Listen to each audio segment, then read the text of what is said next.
시청자 여러분 안녕하십니까? BOA 모닝뉴스 시작합니다. 전 세계 300여 개 민간단체를 대표하는 40개 시민사회단체가 북한 노동당 설립 76주년을 맞아 유엔 회원국들에게 공개 서한을 보냈습니다. 이들은 국제사회가 북한의 끔찍한 인권 상황에 대한 감시와 책임 추궁을 강화할 것을 촉구했습니다. 첫 소식 김영권 기자가 보도합니다. 국제인권단체 휴먼라이츠 워치와 국제인권연맹, 세계기독교연대 등 40개 비정부 기구가 북한 노동당 설립 76주년을 맞아 193개 유엔 회원국에 공개 서한을 보냈습니다. 이들은 10일 공개한 서한에서 북한 주민들은 1945년 노동당 설립과 북한 정권이 출범한 1948년 이후 지금까지 김씨 일가의 잔혹한 통치하에 고통받고 있다고 지적했습니다. 특히 북한 주민들은 매년 10월 10일이면 북한 지도부로부터 노동당 설립일을 기념하도록 강요받고 있다면서 올해도 상황은 다르지 않다고 지적하고 북한의 지독한 인권 상황의 직접적 책임은 지도자 김정은과 노동당에 있다고 밝혔습니다. 북한 정권은 주민들이 굶주리는 상황에서도 핵무기와 대륙간 탄도미사일 ICBM을 계속 개발하는 등 주민들의 기본 권리를 묵살한 채 자신들의 권력 유지에만 혈안이 돼 있다고 비판했습니다. 휴먼라이츠 워치의 리나윤 아시아 담당 선임연구원은 이날 성명에서 북한 노동당은 대규모 사회 통제 장치의 일환이자 정부 사업과 사회 기반 시설을 위해 북한 주민들을 무급 강제 노동으로 착취하고 있다고 지적했습니다. 그러면서 이번 공동서한에 서명한 40개 비정부 기구는 서방 세계뿐 아니라 아시아, 아프리카, 중남미의 300여 개 단체를 대표한다는 사실을 강조했습니다. 단체들은 또 북한 지도부가 지난해 12월 제정한 반동사상 문화 배격법에 대해 특히 우려를 나타냈습니다. 이 법은 한국과 미국, 일본 등 외국 매체의 방송 프로그램 등의 유통을 금지하고 있으며 위반 시 최고 사형에 처하고 단순하게 보는 것만으로도 최대 15년의 노동교화형에 처할 수 있다는 겁니다. 특히 김정은 국무위원장이 지난 4월 청년들 사이에 외국 말투와 머리 모양, 복장의 유행까지 막겠다는 의지를 드러냈다며 북한 당국이 이를 행동으로 옮기면 가뜩이나 취약한 주민들의 사생활 권리가 더 위태로워질 수 있다고 경고했습니다. 또 영국 의회 내 북한에 관한 초당적 의원 모임이 지난 7월 보고서에서 북한 당국이 계속 살인과 고문, 노예화 등 인권 범죄를 지속하고 있음을 확인하였다며 북한을 상대하는 국가들은 책임 규명과 관여를 병행하는 접근을 해야 한다고 권고했습니다. 단체들은 그러면서 단순히 안보에 초점을 맞추거나 정치적 대화를 반복하는 것만으론 충분하지 않다면서 북한과 양자와 다자 관계에서 안보와 인권을 주요 의제로 함께 다룰 것을 촉구했습니다. 또 유엔 안보리는 북한 인권 문제를 논의하는 정기회의를 재개하고 북한 인권 상황을 국제형사재판소에 회부해야 한다는 유엔 북한인권조사위원회의 권고를 이행하는 한편 북한의 인권 상황을 감시해 추가 인권 침해를 막고 책임 추궁을 위해 행동에 나서라고 촉구했습니다. BOA 뉴스 김영걸입니다. 미국이 지난해 정찰위성 2개를 새로 운용해 대북 정보 수집에 활용하고 있다고 미국 국가정찰국이 이례적으로 밝혔습니다. 위성 프로그램은 민관 협력을 통해 진행됐는데 전문가들은 정보당국이 역량을 강화하기 위해 민간과의 협력을 도모하는 추세라고 진단했습니다. 박형주 기자가 보도합니다. 미국 국가정찰국 NRO의 크리스 스컬리스 국장은 7일 미주리주 세인트루이스에서 열린 지구공간 정찰 심포지엄 기조연설에서 미국 정보당국이 새로운 정찰위성 프로그램 2개를 지난해부터 시범 운영하고 있다는 사실을 이례적으로 공개했습니다. 스컬리스 국장은 그러면서 이 정찰위성 덕분에 북한 지역을 더 잘 파악할 수 있게 됐다고 밝혔습니다. Both supported earthquake relief in Haiti, imaged areas over Afghanistan to support the evacuation, and provided insight into areas where we've struggled to collect in the past. 스컬리스 국장은 또 이 정찰 위성이 민간 기술과 정부 지원 역량의 결합으로 개발됐으며 구상에서 운용 단계까지 3년이 채 걸리지 않았다고 밝혔습니다. 정찰 위성의 이름과 북한과 관련해 구체적으로 어떤 정보를 제공하는지는 언급하지 않았지만 이런 사실을 공개하는 것 자체가 놀라운 일이라고 자평했습니다.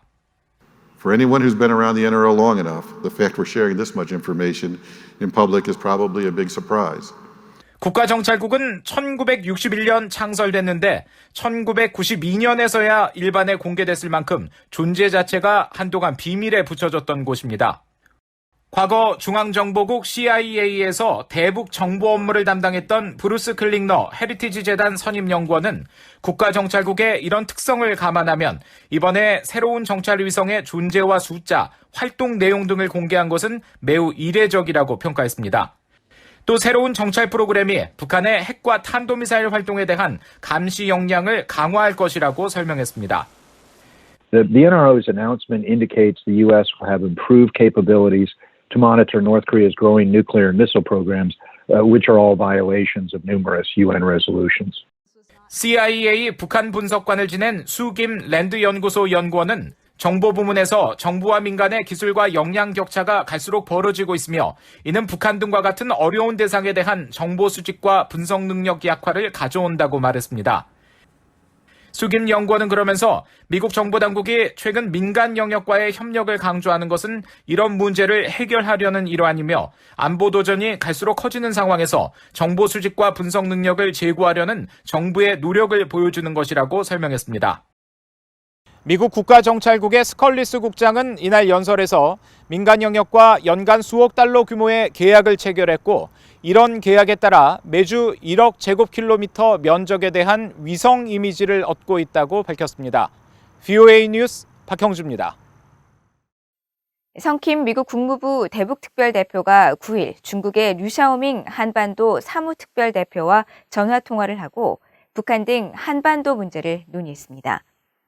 성킴 대표는 이날 통화에서 미국은 외교적 방식으로 한반도 문제를 해결하는 데 노력하고 있으며 가능한 한 빨리 북한과의 대화 접촉이 재개되기를 바란다고 말했고 류 대표는 미국은 북한의 정당하고 합리적인 우려를 중시하고 대화 재개를 위한 조건을 마련하기 위해 실제 행동을 하며 한반도의 평화와 안정을 위해 더 많은 일을 해야 한다고 말했다고 중국 외교부가 10일 밝혔습니다. 이런 가운데 한국의 서훈 청와대 국가안보실장이 이번 주 미국을 방문해 제이크 설리반 백악관 국가안보 보좌관과 만나 한반도 정세 등을 논의할 것으로 알려졌습니다. 미국과 한국의 안보실장이 직접 만나는 것은 지난 4월 미국에서 열린 미한일 안보실장 협의 이후 6개월 만이며 청와대 관계자는 두 사람이 이번 회동에서 한반도의 완전한 비핵화와 항구적 평화 구축 문제 등을 논의할 예정이라고 말했다고 연합뉴스 등 한국 언론들이 전했습니다. 북한 등에 핵기술을 이전했던 파키스탄의 유명 핵과학자 압둘 카디르 칸 박사가 신종 코로나 바이러스 치료 후 합병증으로 숨진 것으로 전해졌습니다. 미국 등 서방 국가에서는 핵 확산의 장본인으로 감시 대상이었는데 칸 박사는 핵기술 이전에 대해 공개 사과하기도 했습니다. 박동정 기자가 보도합니다. 파키스탄 핵 개발의 아버지로 불리는 핵과학자 압둘 카디르 칸이 85세를 일기로 숨졌습니다. 칸 박사는 지난 8월 신종 코로나 바이러스 감염으로 입원 치료를 받은 뒤 몇 주 전 퇴원했다가 폐 손상 등 합병증이 악화돼 10일 오전 병원에 이송된 뒤 숨졌다고 파키스탄 정부가 밝혔습니다.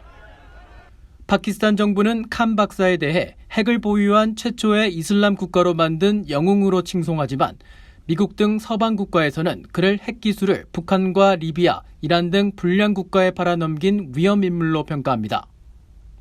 파키스탄은 칸 박사를 책임자로 공학연구소를 세워 핵개발에 착수했고 1998년 5월 라스코 산맥에서 5개의 핵폭탄을 동시에 터뜨리는 실험에 성공해 핵무기 개발 역량을 과시했습니다. 칸 박사는 1980년대 말에는 북한의 핵폭탄 원료인 고농축 우라늄 제조에 필요한 원심 분리기 기술을 전수하는 등 북한 핵 개발을 지원하기 위해 10여 차례 방북한 것으로 알려졌습니다. 비슷한 시기 이란과 리비아에도 원심 분리기 기술을 이전했고 이후엔 시리아에도 핵기술 지원 의사를 타진하기도 했습니다. 미국 중앙정보국은 칸 박사가 1990년대 여러 차례 평양을 방문해 김정일 국방위원장과 북한 관리들을 만나 우라늄 농축시설 설계도 등 핵무기 제조 기술을 전수했다고 밝혔으며 2003년 당시 페르베즈 무샤라프 파키스탄 대통령은 칸에 대한 체포를 명령했고 칸 박사도 핵기술을 북한, 이란, 리비아에 넘겼다고 시인한 뒤 공개적으로 사과한 바 있습니다. I also wish to clarify that there was never ever any kind of authorization for these activities by the government.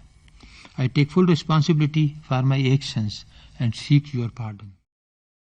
칸 박사는 가택 연금 이후 관련 발언을 취소하고 2009년 연금 해제 이후 젊은이들을 대상으로 정치개혁 운동을 하며 2012년 파키스탄 구국 운동을 창당했지만 의회 진출에 실패하자 이듬해 바로 정당을 해산했습니다. 미국 뉴욕타임스는 10일 그의 사망 소식을 전하며 중앙정보국의 칸 박사는 지구상에서 가장 위험한 인물 중 하나였다며 그의 대중적 이미지는 단순히 정부에 헌신한 인물이지만 사적으로는 왕족처럼 살았으며 작고 비밀스러운 왕국의 통치자처럼 행동했다고 평가했습니다. BOA 뉴스 박동정입니다. 1990년대 초 북한 공작원이 한국 청와대에 잠입해 근무한 적이 있다고 북한 첩보기관에서 30년 동안 근무한 뒤 한국으로 귀순한 탈북민이 영국 언론과의 인터뷰에서 주장했습니다. 11일 영국 BBC 방송 보도에 따르면 북한 정찰총국과 노동당 작전부 등에서 대남 업무를 담당했던 고위급 탈북민 김모 씨는 BBC와의 인터뷰에서 1990년대 초반 북한 첩보 요원이 청와대에서 5, 6년간 근무한 뒤 무사히 복귀해 노동당 314 연락사무소에서 근무했다면서 북한 공작원들은 한국의 다양한 시민단체와 주요 기관에서 활동하고 있다고 말할 수 있다고 전했습니다. BBC 방송은 2014년 북한을 탈출한 김 씨는 현재 서울에서 살고 한국 정보기관을 위해 일하고 있다면서 그의 주장을 독자적으로 확인할 수는 없었지만 신원은 확인했다고 전했습니다. 이에 한국 국가정보원은 탈북민 신상과 주장에 대해 확인할 내용이 없다면서도 90년대 초 청와대 5, 6년 근무 관련 내용은 사실 무근이라고 밝혔습니다. 한국에서 9일 한글날을 기념하는 행사들이 열린 가운데 유엔은 북한 인권과 관련해 해마다 10건에서 12건의 보고서를 한국어로 번역해 발표하고 있다고 밝혔습니다. 서울 유엔 인권사무소는 BOA에 유엔 사무총장이 매년 유엔 총회에 제출하는 북한 인권 상황 보고서와 유엔 인권 최고대표가 유엔 인권이사회에 제출하는 보고서, 유엔 북한 인권 특별보고관이 두 기구에 제출하는 정기 보고서와 연설 등 매년 10건에서 12건을 한국어로 번역하고 있다고 소개했습니다. 또 별도로 인터넷 사회관계망 서비스를 통해 북한 인권 관련 주요 메시지를 한국어로 번역해 알리고 있다면서 한국어 구사자들이 우리의 모든 공공자료에 접근할 수 있도록 노력하고 있다고 강조했습니다. 호주 대법관 출신인 마이클 커비 전 유엔 북한인권조사위원장도 최근 BOA에 청년 등 북한 주민들이 세상 소식을 몹시 원하고 있다면서 조사위원회의 최종 보고서와 세계 인권선언 등의 번역본이 더 많이 북한으로 들어가 주민들이 자신의 권리를 깨닫도록 해야 한다고 말한 바 있습니다. 이상으로 BOA 모닝뉴스를 모두 마칩니다. 시청해주신 여러분 고맙습니다.